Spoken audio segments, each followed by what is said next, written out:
Good morning. Oh, it's always kind of paltry. Good morning. It's a lovely, slushy morning. Welcome to the home of Unitarian Universalism in Central Washington. My name is Lynn Madsen. I'll be your celebrant this morning. If you're a visitor this morning, we are so glad you're here. We welcome every person of goodwill, every person, no matter what kind of a body you inhabit, no matter who you love, no matter how old you are or how you get around. As long as you have goodwill, you are welcome. We invite everybody to continue our communion after the service with coffee and conversation, both in person and on Zoom. For the folks on Zoom, you'll find the order of service, the lyrics for the songs, and the words we say together in the chat. Now, if everyone in our building would turn around and say hello to the people on Zoom, and take a moment or two to say hello to other folks in the congregation, especially those that you don't know.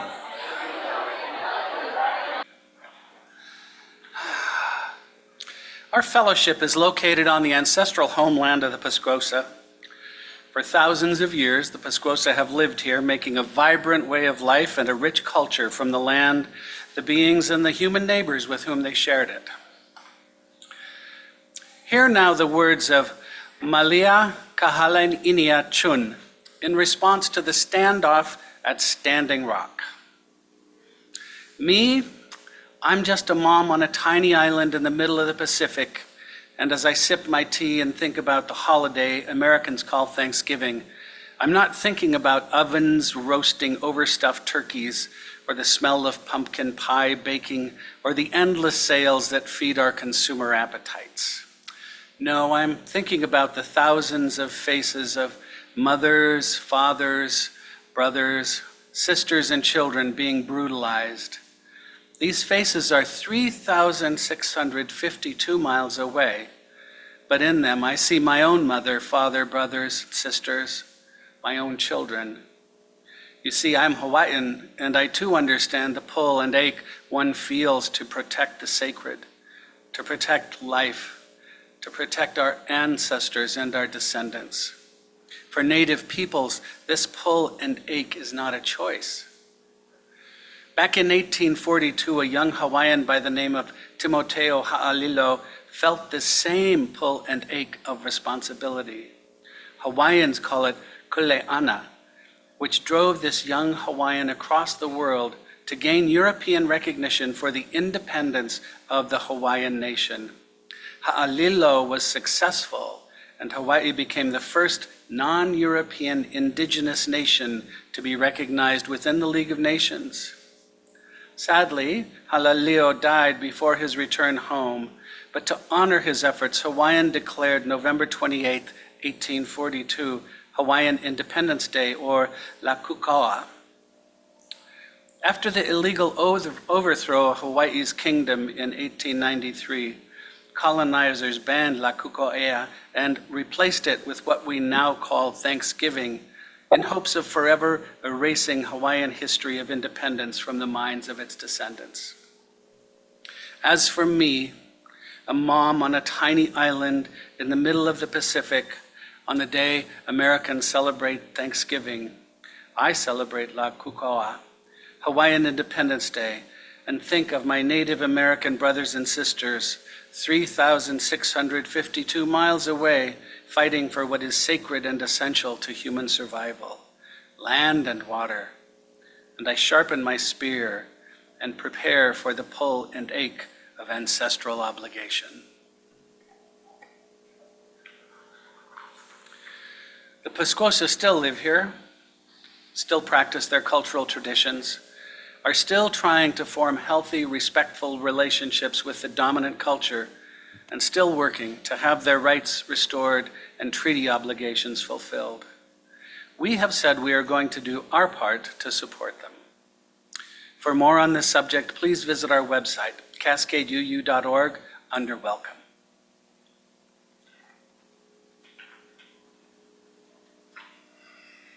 I call you to worship. These words. To worship let beauty in. Let beauty in like the waves lapping on the shore, covering the beach with each caress and soaking the sand in a warm embrace. Let beauty in.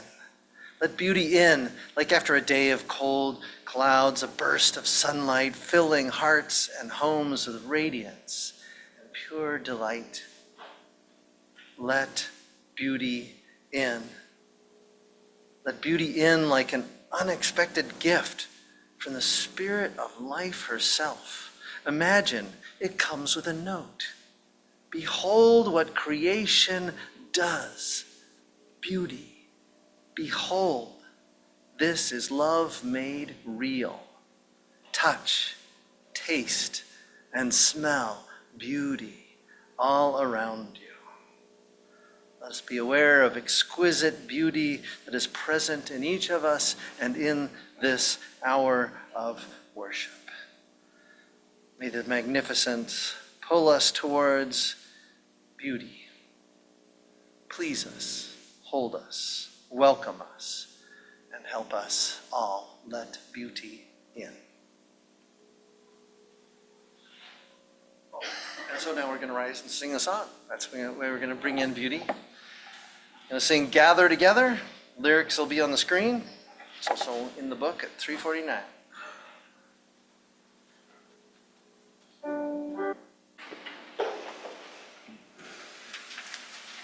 And Rita, where did you go?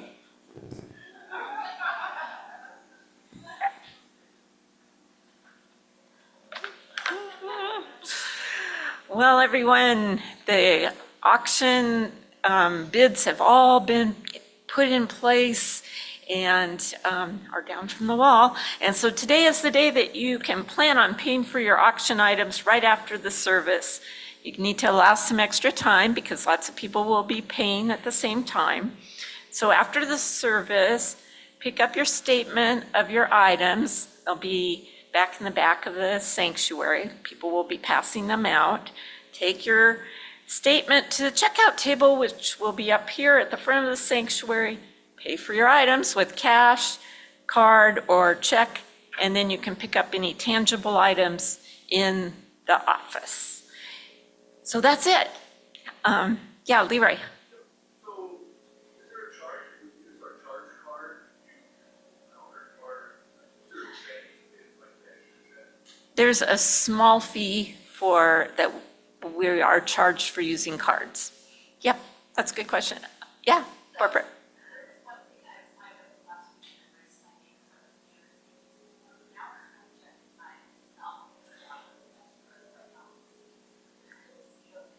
I have no way of knowing, so we can talk about that. Yeah. All right, well, thank you all so much for supporting the auction, and we'll see you after the service.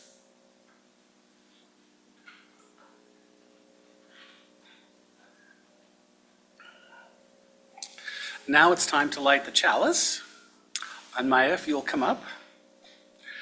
The chalice and flame symbolize our congregation gathered in principles and faith. If you at home have your chalice with you, please join me now in lighting it here in the sanctuary. We will speak the words on the screen or in your order of service together. For the gift of this day, for all our lives, in this community of spiritual strength, we give thanks. With gratitude for those who have come before us and who lived in dedication to the betterment of all people and all living things, we give thanks. For the vision that unites us of a world made just, equitable, and joyful, we give thanks and light our chalice flame. We have a few children here today, and we have Mari, our great Mari. And we're going to make a bridge, a new tunnel, and people can walk through the tunnel off to classes. And we'll sing the song.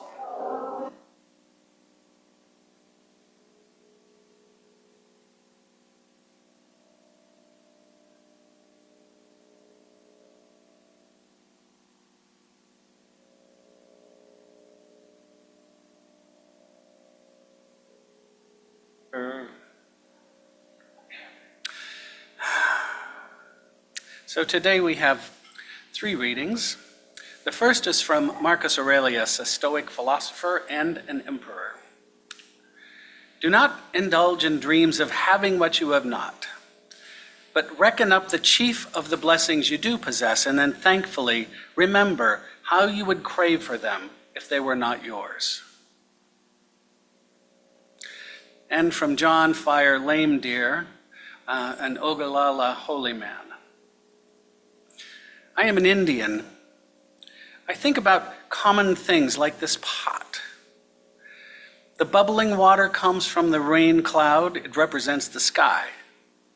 The fire comes from the sun, which warms us all, men, animals, trees. The meat stands for 4-legged creatures, our animal brothers, who gave themselves so that we should live. The steam is living breath. It was water, now it goes up into the sky, becomes a cloud again. These things are sacred.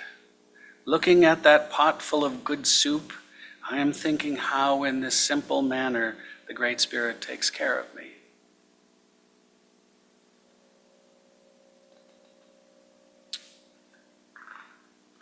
And from Brené Brown.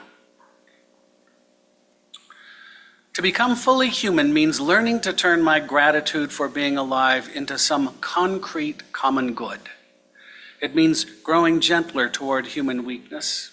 It means practicing forgiveness of my and everyone else's hourly failures to live up to divine standards.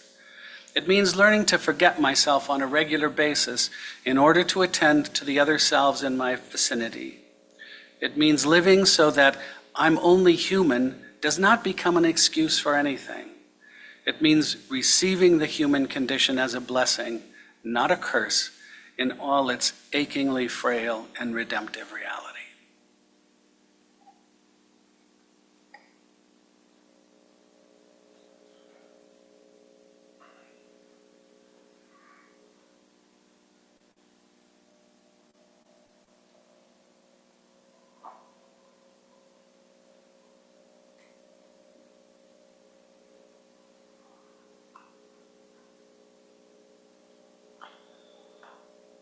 Now is a time for honoring and remembering. Joy, immerse ourselves in music. The great thing about music is it moves through the air on vibrations and hums in our bodies and connects us all. As we listen to the music, you may also come forward silently and light more candles as you so desire.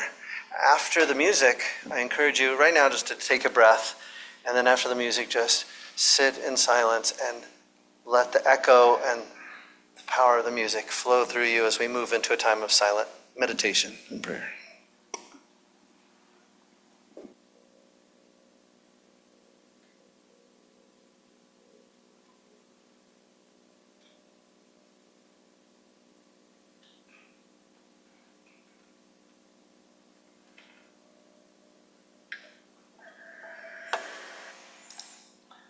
Breathe again the beauty of this gathering.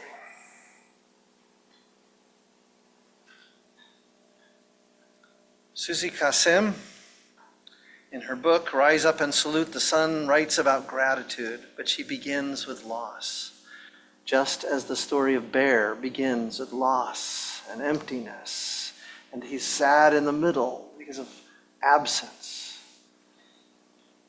Many of us are aware of loss and absence, of emptiness and incompleteness. Susie Kasim, this poem, you can lose a child or a parent, the love of your life, a good job, a game, a deal, a bet, an idea, your favorite thing, money, your best friend, a moment, an opportunity, a chance, your keys, your mind, your health, your identity, your virginity, your religion, your shirt, your license, your ID, your passport, or phone number, or phone. Hope, faith, luck, your pride, or your house you can lose and feel like you've lost everything and keep on losing. Stop. Stop counting losses and start counting blessings. Only then will you discover that losses are easier to point out and count than blessings. And that blessings outnumber your losses, for they are truly immeasurable. It is only normal that people count losses with their minds and ignore counting blessings with the graciousness of their hearts. I often say that spirituality is how meaning exists and moves in your own life. We each have our own spiritual journeys. We each have our own spirituality, what gives meaning and purpose, joy and beauty to our living.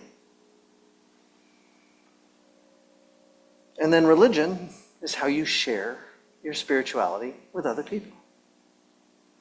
Spirituality is what feeds your mind and heart and soul, and religion is a Thanksgiving feast. Spirituality includes counting blessings of the graciousness of our hearts. Or as John Lame Deer said, looking at that pot full of good soup, I'm thinking how in this simple manner the Great Spirit takes care of me. To be grateful. To be grateful is part of our religion. What we share, what we hold up, what we encourage for one another. To see what beauty and goodness there is still and will always be. Our spiritual gratitude must be deepened, not only in our own lives by sharing it with others. Our compassion cannot be merely a feeling we have in our thoughts, in our minds, in our hearts, but it's something that we share with others. I noticed many places had power failures. My daughter and my youngest granddaughter and her husband were plunged into darkness for hours and hours, entire night. They live near Woodinville, across the mountains. And then I noticed in the Seattle Times it says, this is the season for gratitude. And after the week we've had, utility workers and first responders should be added to the list of what we are very thankful for.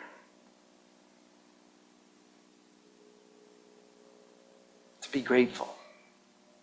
To wake up with gratitude and to be glad for what we have is essential, but we have to go beyond that. For example, there's this famous story, you probably heard the story. There's a man who's hiking in the woods, hiking up in the tall peaks and the tall trees, and suddenly there is a bear. And the bear sees him and rises up and growls fiercely. And the man just knows he's not going to get out of this easily, and so he turns and he starts running as fast as he can. But he realizes after he's running a little bit that this is only delaying the inevitable. So he stops. He's a deeply devout Christian. And so he stops and he drops to his knees and he says, oh Lord, please make this bear a Christian. And the bear stops. And the bear gets down on its knees. And the bear says, oh Lord, let me be thankful for this meal I'm about to receive. I tell this story very intentionally. Because there is a form of Christianity which I call white Christian nationalism. It's a way of categorizing a whole bunch of people and blurring their differences and not treating them as individuals. But I use that term, white Christian nationalism, because it's become dominant in our culture and has influenced our politics.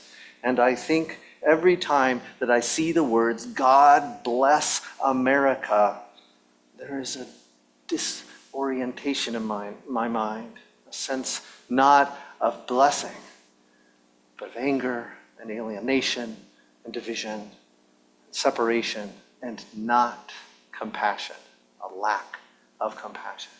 For many times that phrase has been used to empower us to do things together, to religiously, the whole God and country move in this nation has led us to do things with a pride and a glory, a sense of rightness that is wrong. Now, there's many forms of Christianity.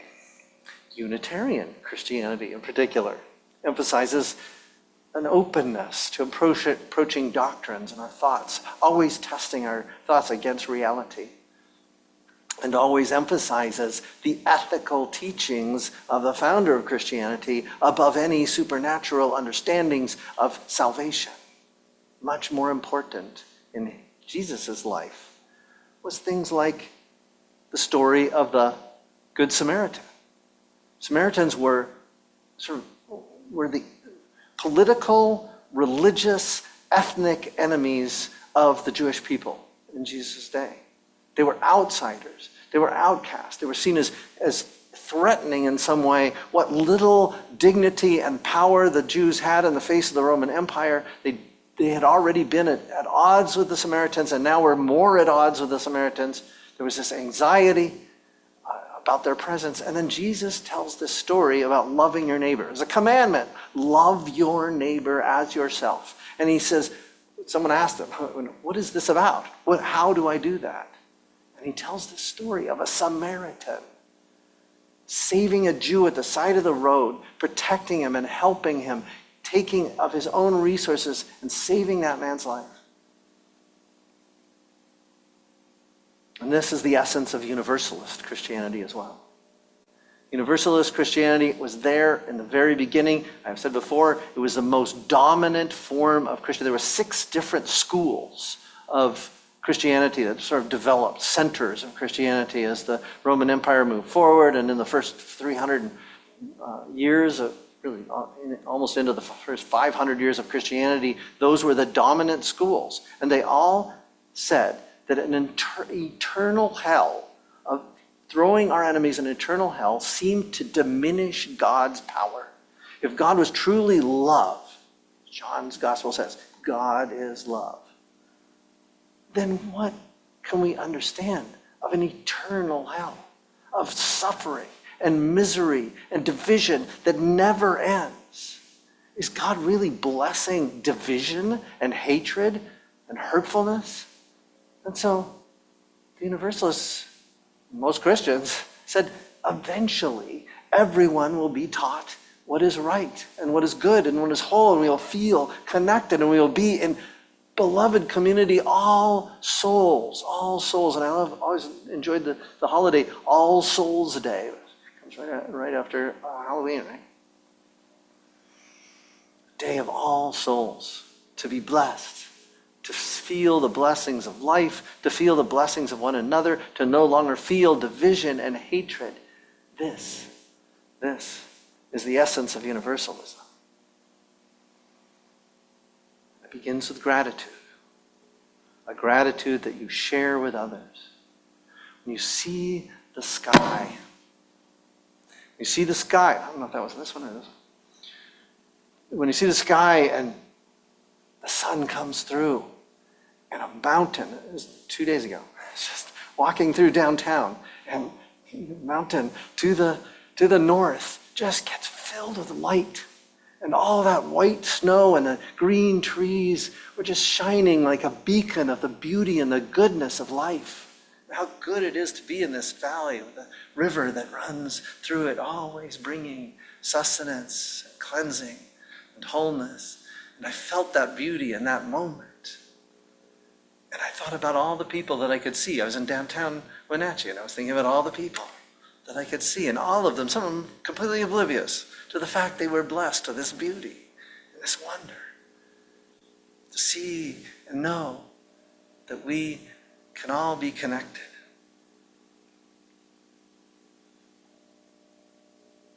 To see and know, taste and feel that beauty that we share. And this is the essence of our faith and the essence of compassion. Talk about compassion. There's a psychologist and writer, Paul Bloom. He said, by empathy, I mean feeling the feelings of other people. So if you're in pain and I feel your pain, I will feel empathy towards you. If you're being anxious and I pick up your anxiety, if you're sad and I pick up your sadness, I'm being empathetic. It's a good thing. But it's different from compassion. Compassion means to give that concern weight. I value it. I care about you, but I don't necessarily pick up your feelings. If I feel compassion for you, I'll be motivated to try to make your life better. Now, I want to emphasize that compassion begins with the self. Bear's alone and sad. And I have talked to people, many people, in the past weeks who've been feeling anxious and sad and alone and despairing in their own lives. You have to begin by breathing deeply and letting that be a touchstone of the things for which we are all grateful.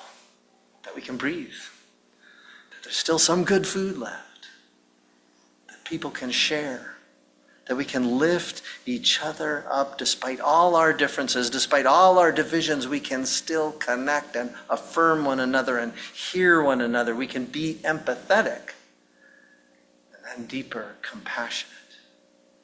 In Buddhism, there's all stuff just like Kasem's poem that begins with sadness, right? Grief and loss. There's the 5 remembrances. 5 remembrances. I am of the nature to become ill. There's no way to avoid all illness. I'm of the nature to grow old. There's no way to avoid getting old. I'm of the nature to die. There's no way to permanently avoid dying. And everything I know, everything I love is subject to change and ending. That's how our poem begins, right? And it says, the only thing I own are my actions in this moment. It's a core Buddhist teaching, ancient. 5 remembrances. But then, what do you do with that? Compassion, kindness, loving kindness, equanimity of spirit. Those are the virtues. Let's not focus just on transience and ending and sadness and loss and frustration and taxes. And focus instead on being loving and kind to one another in this difficult journey we call life. Reaching out to one another and lifting others up, even across differences of language and culture. Instead of fearing and hating and making stories up about people who are coming to this country, know those people. Understand why they're here. Affirm the humanness of their journey. This is what our religion is about, is what Christianity has always been about. It's about what Buddhism is. I have seen it in Islam and Hinduism, to be compassionate, not simply to care about other people, but to be motivated to do something about any suffering, any sorrow, any longing.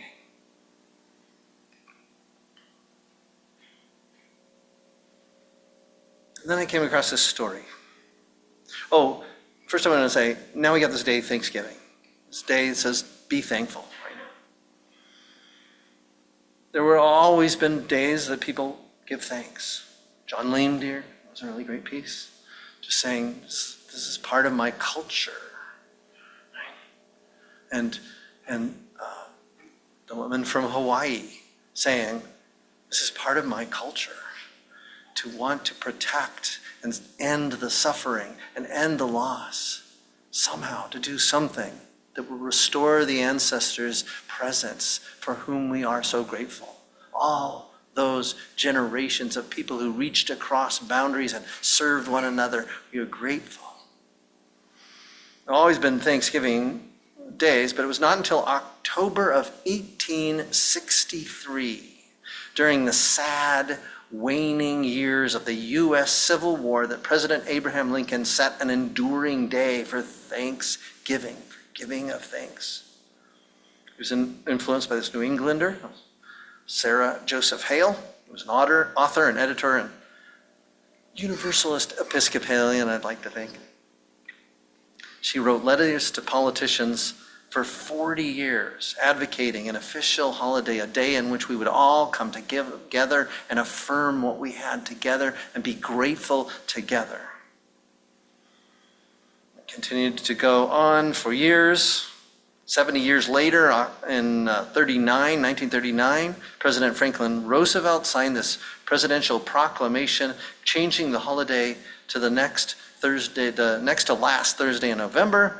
And his goal was to boost the U.S. economy, but it just created confusion about when we were doing it and how it competed with other holidays. And so finally, in 1941, as we entered into a truly global spanning war, Roosevelt signed a joint resolution of Congress changing the official National Thanksgiving Day to the fourth Thursday in November, a day for all of us to be grateful.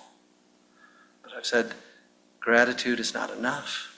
Your gratitude must move out to see the gratitude, what you share with others, and then seeing others have compassion for their suffering, for what they don't have, for what they lack. And that's when I came across this story. Story of universal reconciliation. It was an essay by Simone Bamba. She wrote about her journey from Haiti to the U.S. And she says, "Today, my husband and I lead the Mission Marantha Church in West Roxbury, a suburb of Boston. Our church community includes many refugees and immigrants from Haiti and from Africa, making the spirit of welcome especially meaningful to us. Given what America has done for us, we firmly believe we can't cross our arms and fail to do the same for others. Solidarity with refugees goes beyond empathy. It means taking real actions, compassionate action that show our shared humanity and our commitment to justice and equality." She talks like a Unitarian Universalist. Part of my calling is to show God's love in practical ways. Again, Unitarian, right? Including welcoming the stranger. Teachings of Jesus.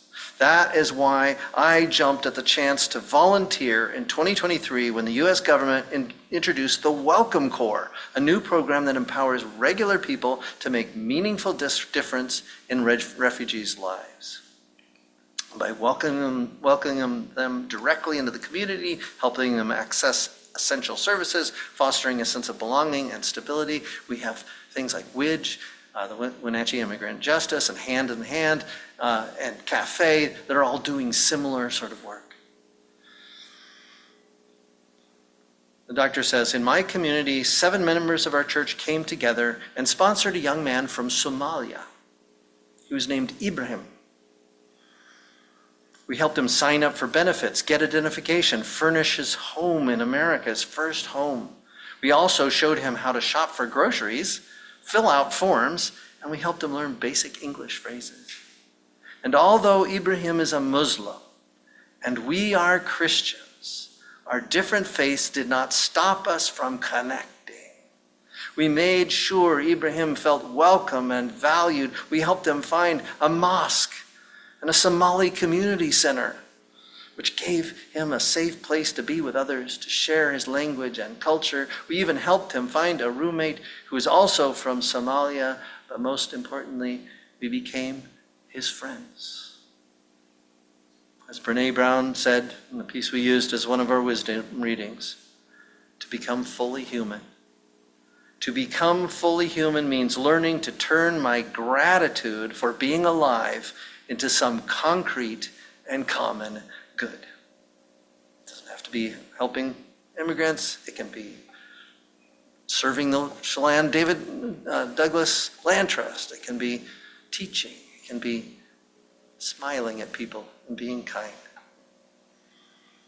But she says, turning my gratitude for being alive into some common good. It means learning to forget myself on a regular basis in order to attend to the other selves in my vicinity. It means receiving the human condition as blessing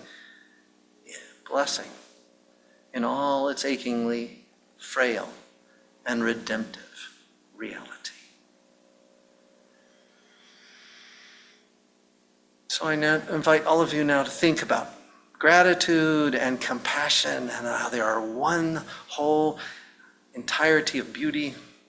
I want you to rise in body and spirit with that thought in your mind, and then sing song number 355 in the great hymnal, or the words will be on the screen. We lift our thanks, our hearts and thanks today. We lift our hearts and thanks. You may be seated.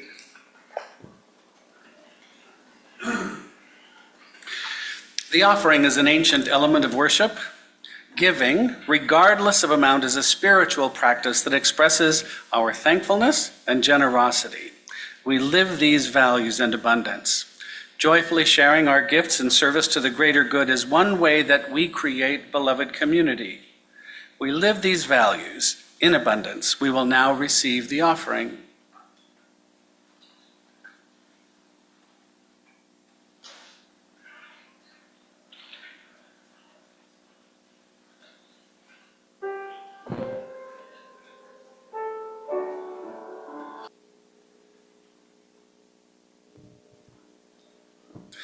We are blessed by your generosity. May these gifts make a difference in our communities through the ministries of this church. And now, let's rise in body and spirit and sing, "We're going to sit at the welcome table."